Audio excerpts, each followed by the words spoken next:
আমরা সাধারণত ডিম টোস্ট বলতে বুঝি স্লাইস পাউরুটির উপর ডিম ফাটিয়ে একটু লঙ্কা পেঁয়াজ দিয়ে করে নেওয়া, কিন্তু এখানে দেখুন কত সুন্দরভাবে ডিম টোস্ট করা হচ্ছে। একটা চার কোনায় বাস্কেটের মধ্যে আপনার ডিম ফাটিয়ে সেটাকে মামলেটের মতন করতে দেওয়া হচ্ছে, তার মধ্যে লঙ্কা দেখা যাচ্ছে আর হয়তো কিছু একটা দেখা যাচ্ছে, তার সাথে আবার দেখুন একটা মিটেরও পিস নেওয়া হয়েছে চার কোনা। তা হয়ে গেছে। এবার তার মধ্যে স্লাইস পাউরুটিটা দেওয়া হলো, চিকেন মিটের, তারপর বাটার দেওয়া হলো, তারপর পাতা দেওয়া হলো, এক ধরনের পাতা,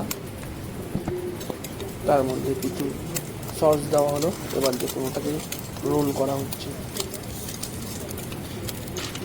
কত সুন্দর! এরকম ভিডিও ভালো লাগে একটু লাইক শেয়ার করে দেবেন।